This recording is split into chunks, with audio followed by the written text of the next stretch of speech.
DD किसान, बदलते भारत की शान।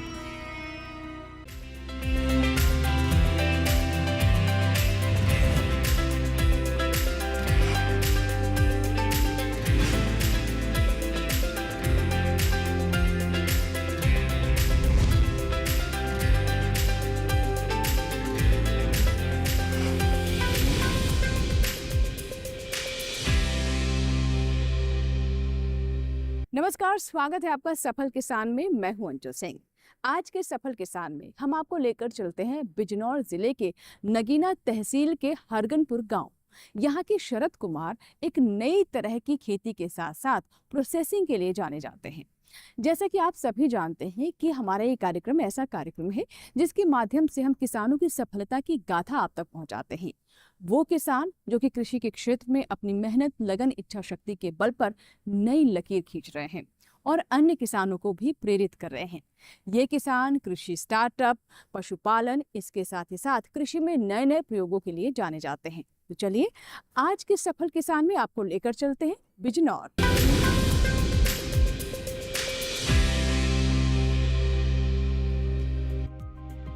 गंगा नदी के नजदीक स्थित उत्तर प्रदेश का बिजनौर जिला आज कृषि की बदौलत देश भर में मशहूर है। बिजनौर को लेकर कहावत है, कहते हैं कि महाभारत काल में इसे वीर राजा बेन ने बसाया था। वैसे पुरानी बात है, लेकिन आज हम बात इतिहास की नहीं वर्तमान की करेंगे। यानी आज के हमारे सफल किसान शरद कुमार और उनकी खास तरह की प्राकृतिक खेती की जो सफलता के नए आयाम लिख रहे हैं। कहा जाता है कि अगर खेती किसानी में बेहतर करना हो तो पशुपालन किसानों के लिए जरूरी है। इससे किसानों को दूध, घी, दही आसानी से मिल जाता है और पशुओं के अवशेष से प्राकृतिक खाद बनाई जाती है, जीवामृत बनाए जाते हैं। इससे रसायनों का प्रयोग करने से किसान बच जाते हैं और उनका मुनाफा भी कई गुना बढ़ जाता है। प्राकृतिक खेती के लिए पशुपालन सोने पे सुहागा की तरह काम करता है। तो चलिए हमारे सफल किसान से पशुपालन के बारे में विस्तार से जानते हैं। मैं खेती करीबन 30 साल से खेती कर रहा हूँ और खेती करते करते जब मैंने पहले केमिकल की खेती करी थी तो केमिकल खेती करने से मेरे को बहुत सारे नुकसान, मेरी खेती में नुकसान, मेरी पैदावार में नुकसान, ये सब आए। उसके बाद मैंने प्राकृतिक खेती करनी शुरू करी। प्राकृतिक खेती में मैं पहले 10 एकड़ करता था, आज मैं 40 एकड़ में प्राकृतिक खेती कर रहा हूँ।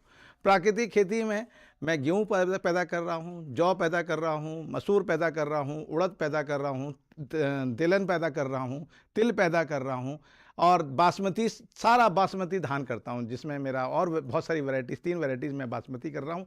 जो मेरी वैरायटी, मेरी कंपनी, जिससे मैं कंपनी से कॉन्टैक्ट है, वो मेरी कंपनी, और मैं अपना प्रोडक्ट अपना आप भी बेच रहा हूँ और जो मेरा एक्सपोर्ट भी हो रहा है, दूसरे देशों में भी जा रहा है। और जब प्राकृतिक खेती जब हम करेंगे तो उसके साथ के लिए हमें पशुपालन ज़रूरी है। शरद कुमार 30 सालों से प्राकृतिक खेती कर रहे हैं, लेकिन उनकी खेती और जीवन में बड़ा बदलाव प्राकृतिक खेती से आया। शरद कुमार अपने 200 बीघा खेतों में जिस तरह से प्राकृतिक खेती कर रहे हैं, उससे उन्हें सालाना लाखों का मुनाफा हो रहा है। पशुपालन ने उनके लिए ये काम और भी आसान बना दिया।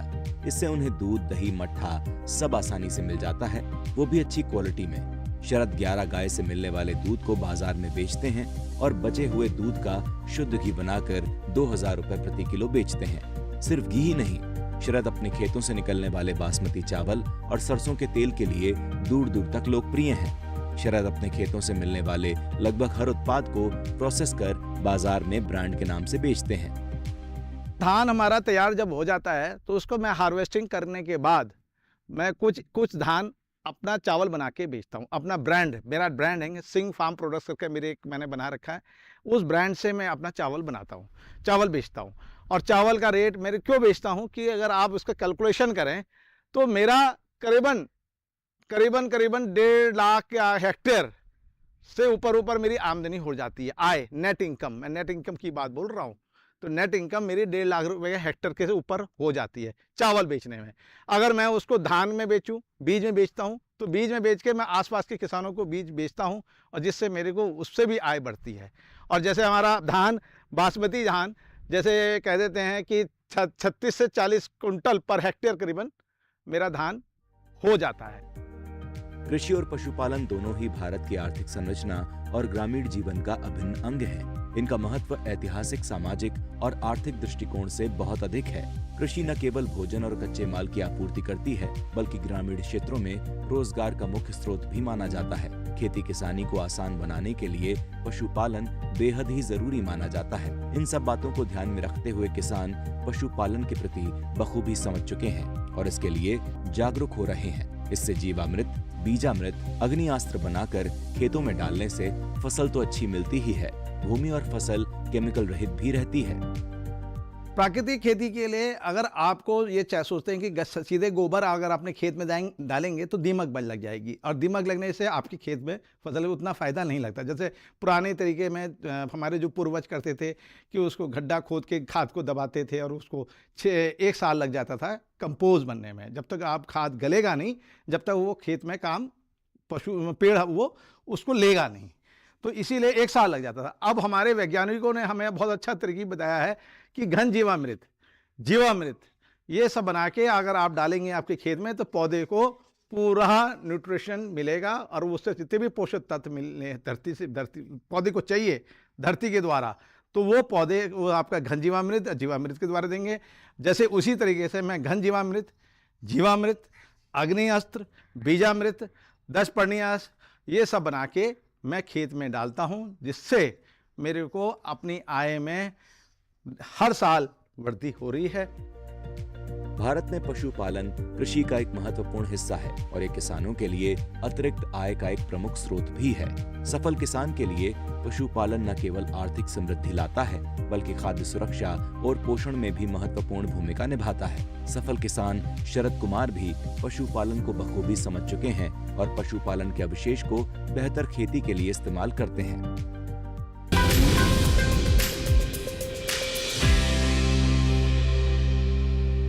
इसी के साथ ही सफल किसान में यहाँ वक्त एक छोटी सी ब्रेक का, लेकिन ब्रेक के बाद जब वापस आएंगे तो हम आपको बताएंगे कि कैसे हमारे आज के सफल किसान धान की खेती कर मोटी कमाई ले रहे हैं, कैसे ये संभव हो पा रहा है, कौन सी तकनीक का इस्तेमाल कर रहे हैं, ये तमाम जानकारियां आप तक पहुंचेंगी इस छोटे से ब्रेक के बाद। कहीं मत जाइएगा, देखते रहें सफल किसान।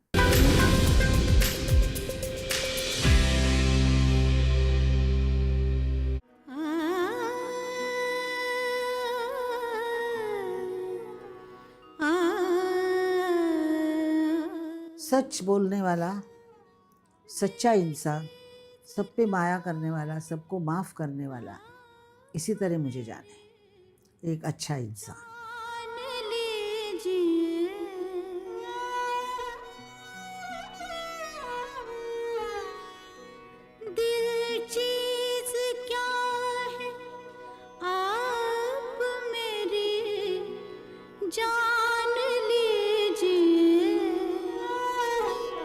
बस एक बार मेरा कहा मान लीजिए।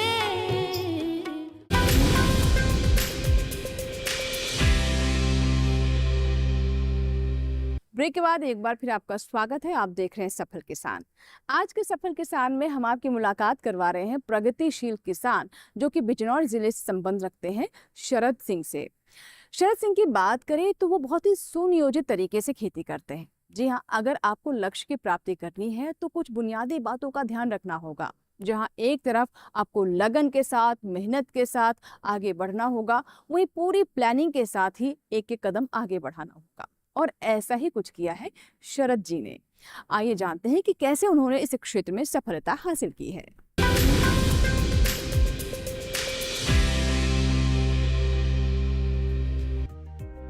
शरद कुमार अपने क्षेत्र के बड़े किसानों में गिने जाते हैं, लेकिन उनके नाम के पीछे छुपी है उनकी जी तोड़ मेहनत, जिसकी बदौलत आज वो इतने बड़े किसान बन पाए हैं। शरद अपने खेतों में यूं तो गेहूं, धान, दलहन, तिलहन हर तरह की खेती करते हैं, लेकिन उन्होंने प्राथमिकता दी है धान की खेती को। शरद बड़े लेवल पर धान की खेती करते हैं। इसमें वो 3 तरह के बासमती चावल की खेती करते हैं। इसके लिए वो वैज्ञानिकों द्वारा दी गई सलाह पर काम करते हैं, खास तरीका अपनाते हैं जिससे पानी और समय दोनों की बचत होती है। सुनिए ये खास तरीका उन्हीं की जुबानी। मेरे खेत में इस टाइम धान लगा हुआ है और धान में भी सारा बासमती लगा हुआ है, और बासमती मेरा तीन तरह की बासमती लगे हुए हैं, जैसे 1637, पूसा 1637, पूसा 1121 और पूसा 1509। ये 3 वैरायटी मेरे खेत में लगा हुआ है। ये सब खेती मैंने प्राकृतिक के द्वारा, जो खेती होती है उसके द्वारा मैं कर रहा हूँ।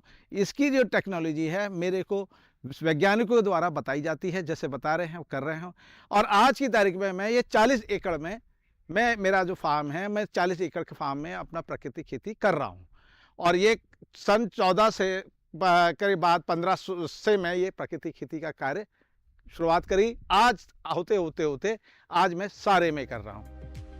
शरद आज के दौर के किसान हैं जो अपने मुनाफे के साथ पर्यावरण के बारे में भी सोचते हैं। मतलब ये कि शरद खेती से निकले पुआल को या खरपतवार को जलाते नहीं हैं, बल्कि इनको खेतों में गाड़ देते हैं, जो बाद में खाद का रूप ले लेती हैं। अपनी फसल को कीट और अन्य फंगस से बचाने के लिए जीवामृत और घन जीवामृत का इस्तेमाल करते हैं और खेतों में अच्छे से छिड़काव करते हैं। नवरत्न खाद का भी खास तौर पर इस्तेमाल करते हैं। इसके बारे में सुनिए विस्तार से। मैं धान काटने के बाद अपने खेत को जो पुआल है, जो लोग बाग पुआल को जलाते हैं, मैं करीबन 15 साल से अपने खेत में पुआल को जलाता नहीं हूँ। मैं पुआल को खेत के अंदर ही जुताई करके डाल देता हूँ और वो मिट्टी के अंदर सड़ जाता है। उसके बाद मैं डीकम्पोजर से उस पर स्प्रे इसलिए कर देता हूँ। मेरे पास स्प्रेयर है, बड़ा वाला टैंक वाला स्प्रे है, उसे स्प्रे करते वो डीकम्पोजर से वो सारा खाद बन जाता है। उसके बाद मैं अपने खेत में गेहूँ बोता हूँ और गेहूँ के साथ साथ मैं जौ बोता हूँ, जौ के साथ साथ मैं मसूर बोता हूँ, मसूर के साथ साथ मैं तिलहन बोता हूँ। ये सब चीज़ें मैं करता हूँ। प्राकृतिक खेती को लेकर शरद कुमार का मानना है कि प्राकृतिक खेती पशुपालन के बिना मुश्किल है। शरद कुमार ने जैविक खेती को और बेहतर तरीके से करने के लिए ही पशुपालन करना शुरू किया था। किसान शरद कुमार अपने खेतों के लिए जीवामृत बनाने के लिए गोबर, गौमूत्र, बेसन, प्याज का रस, नीम का पत्ता, डीकम्पोजर, मिर्च, लहसुन इत्यादि का प्रयोग करते हैं। सबसे अच्छी बात यह है कि जीवामृत बनाने के लिए इन्हें बाजार से कुछ भी लाने की जरूरत नहीं पड़ती। खाद का इंतजाम भी पशुओं के अपशिष्ट से ही हो जाता है, मतलब आम के आम और गुठलियों के दाम। प्राकृतिक खेती में अगर देखा जाए तो किसान की लागत तो कम हो ही जाती है, साथ ही साथ इसमें एक मुख्य जो प्रॉब्लम है कीड़े और बीमारियों की, जो किसान की लागत को बढ़ाती है। अगर हम देखें तो किसान की लागत कम करने का ये सबसे आसान और इसमें तरीका जो है हमारा, कुछ ऐसे प्राकृतिक कीटनाशी हैं जो हम अपने घर पे तैयार कर सकते हैं, जैसे 10 पर्णी अर्क, नीमास्त्र, ब्रह्मास्त्र, अग्नियास्त्र। इनको तैयार करके हम जितने तरह के भी कीट हमारी धान की फसल में लगते हैं, जैसे आपका तना छेदक है और आपका जो है ब्राउन प्लांट होपर है, भूरा फुदका जिसको बोलते हैं, इसके अतिरिक्त आपका गंधी बग एक कीट लगता है अंतिम अवस्था में। इनमें अगर हम 10 पर्णी अर्क का इस्तेमाल करते हैं तो उसके बहुत अच्छे रिजल्ट मिलते हैं। 10 पर्णी अर्क को जो है हम लोग अपने जो नेचुरल पौधे हैं, जैसे आपका आकड़ा है, मदार है, इसके अलावा करंज है, आपका गेंदा है, गुड़हल है, पपीता है, इस तरह के इंडिजिनियस पौधों को जो है समावेश करके हम लोग जो है 10 पर्णी अर्क बनाते हैं। उसमें गाय के मूत्र और गोबर का बहुत मतलब महत्वपूर्ण स्थान है। हम क्या करते हैं, एक ड्रम ले लेते हैं प्लास्टिक का, उसमें 180 लीटर पानी लेते हैं, साथ में 10 लीटर गोमूत्र और 10 ही किलोग्राम देसी गाय का गोबर लेते हैं। साथ में जो मैंने पौधे बताए हैं, जैसे आपका आम है, अमरूद है, नीम है, करंज है, आपका अर्जुन है, इस तरह के 10 पौधे लेते हैं हम और उन 10 पौधों की 2-2 किलोग्राम पत्ते इसमें डाल देते हैं।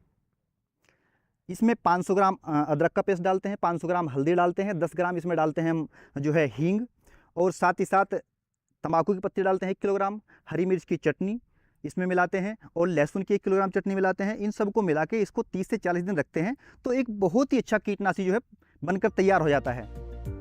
कहा जा सकता है कि शरद कुमार पशुपालन और खेती किसानी की बारीकी को अच्छे से समझ चुके हैं। अपने खेतों के लिए गोबर और मूत्र का उपयोग खाद के रूप में करने से उन्होंने न केवल अपने खेत की मिट्टी की उर्वरता बढ़ाई है, बल्कि रासायनिक उर्वरकों की आवश्यकता को भी कम किया है। साफ है कि पशुपालन और खेती किसानों की आय बढ़ाने के साथ ग्रामीण क्षेत्रों की समृद्धि और खाद्य सुरक्षा के लिए भी महत्वपूर्ण है। सही नस्लों का चयन, उचित चारा प्रबंधन, उन्नत प्रजनन तकनीकें और स्वच्छता और स्वास्थ्य की देखभाल पर ध्यान देकर इस तालमेल को कुशलता से अपनाया जा सकता है। पशुपालन और खेती एक दूसरे के पूरक हैं।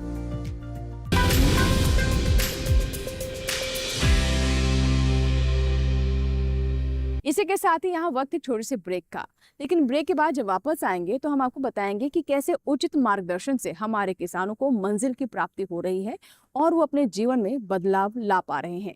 जानेंगे इसके बारे में इस छोटे से ब्रेक के बाद। आप देखते रहें सफल किसान।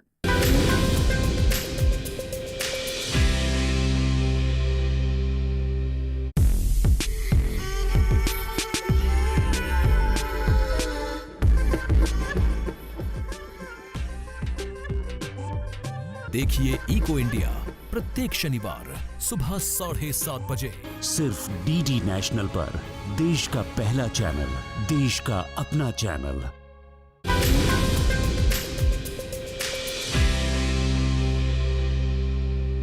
ब्रेक के बाद एक बार फिर आपका स्वागत है। आप देख रहे हैं सफल किसान।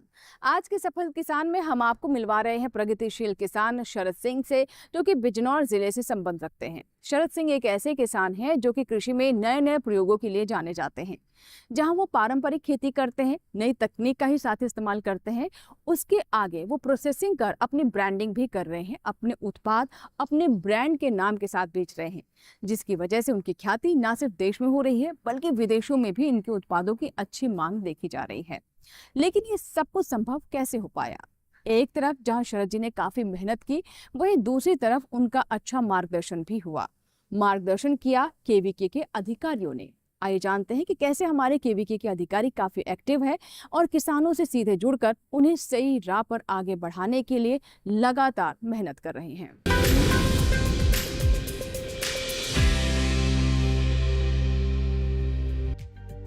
केवीके यानी किसान विज्ञान केंद्र देश के किसानों के फायदे के लिए लगातार काम करते हैं, जिनके मार्गदर्शन से हजारों लाखों किसान बेहतर तरीके से खेती किसानी कर पाते हैं। देखा जाए तो कृषि विज्ञान केंद्र किसानों के लिए किसी वरदान से कम नहीं, क्योंकि इन्हीं की मदद से किसान कृषि संबंधी वैज्ञानिक गतिविधियों से जुड़ पाते हैं। कृषि को बढ़ावा देने के लिए देश के हर ग्रामीण जिले में कृषि विज्ञान केंद्र बनाए गए हैं, जो किसानों और उद्यमियों को स्थानीय भाषा में खेती बाड़ी के हर पहलू के साथ साथ आवश्यक प्रशिक्षण देने का काम करते हैं। यहाँ के वैज्ञानिक शरद कुमार के बारे में क्या कहते हैं और कैसे दूसरे किसानों को सही सलाह देते हैं, सुनिए।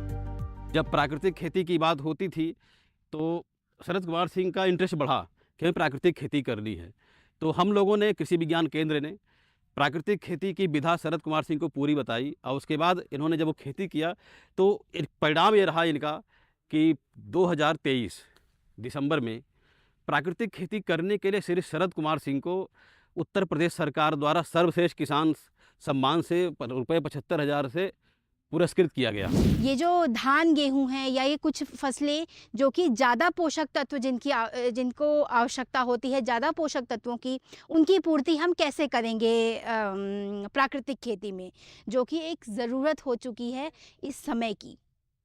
तो प्राकृतिक खेती में बहुत आराम से, बहुत अच्छे से हम लोग पोषक तत्वों का प्रबंधन कर सकते हैं, यदि आप ये निर्णय और ये जो इस पूरी आपने निर्णय लिया है प्राकृतिक खेती करने का, उसकी कड़ी में शुरुआत से आप ध्यान दें। हरी खाद का प्रयोग करें।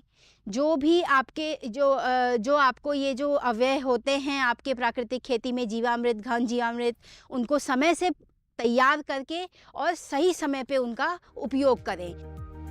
हमारे सफल किसान शरद कुमार के जैसे सैकड़ों ऐसे किसान होंगे जिनकी मेहनत के चलते इनकी उपज इतनी ज्यादा हो जाती है कि बाजार में माल बेचने के बाद भी उनके उत्पाद बच जाते हैं। ऐसे में किसान के सामने समस्या होती है कि अब वो इसे कहाँ रखें, लेकिन इसका भी हल है। इसके लिए सरकार ने किसानों के लिए केंद्रीय भंडारण निगम तैयार कर रखे हैं, जो भारत सरकार का एक सार्वजनिक गोदाम संचालक है। ये कृषि क्षेत्र को रसद सहायता देने का काम करता है। केंद्रीय भंडारण निगम कृषि उपज, बीज, खाद, उर्वरक, कृषि उपकरण और अधिसूचित वस्तुओं के भंडारण के लिए गोदामों का संचालन करता है। जितने भी हमारे भंडार हैं, उन सबको हम लोग टेक्नोलॉजी से लैस कर रहे हैं।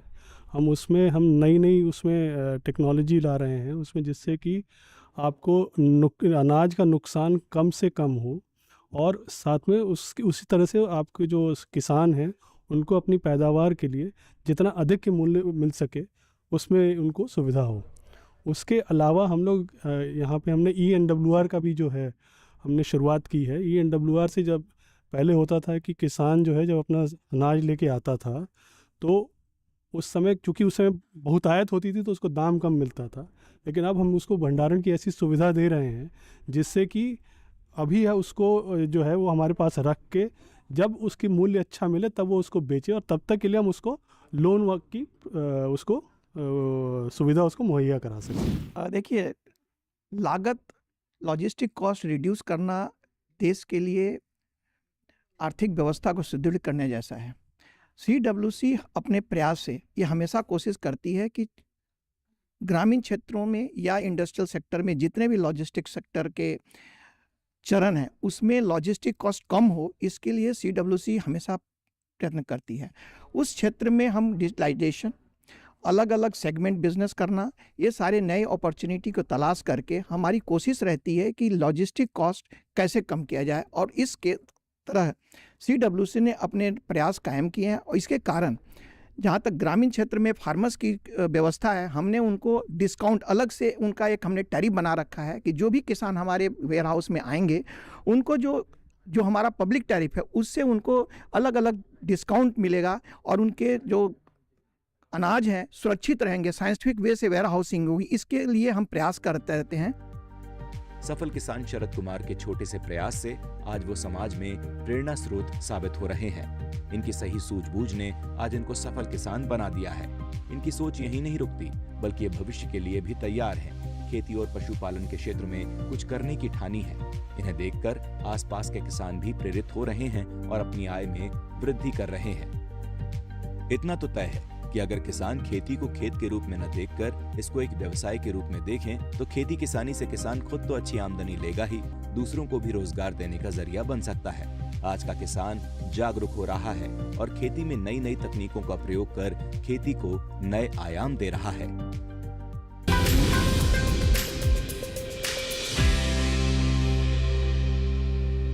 हमें पूरी उम्मीद है कि शरद सिंह के जीवन से आप भी जरूर कुछ ना कुछ प्रेरणा लेंगे, और हम चाहते हैं कि ज़्यादा से ज़्यादा सफल किसानों की कहानी इस कार्यक्रम के माध्यम से हम देश तक पहुंचा सकें।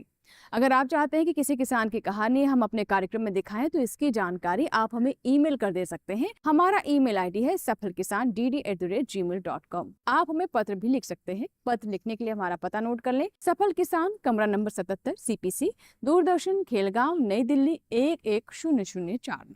आपकी ईमेल्स, आपके पत्रों का हमें इंतजार रहता है, और हो सकता है कि अगले हमारे सफल किसान आप ही क्यों ना बने। तो इसके लिए हम आपसे यही कहेंगे कि लगातार आप कृषि के क्षेत्र में नए नए प्रयोगों को अपनाते रहें, नई राह पर आगे बढ़ें और सफलता को हासिल करें। यहाँ लेंगे आपसे इजाजत। सफलता की कुछ नई कहानियों के साथ सफल किसान में फिर होगी आपसे मुलाकात। तब तक आप बने रहें दूरदर्शन किसान के साथ। नमस्कार।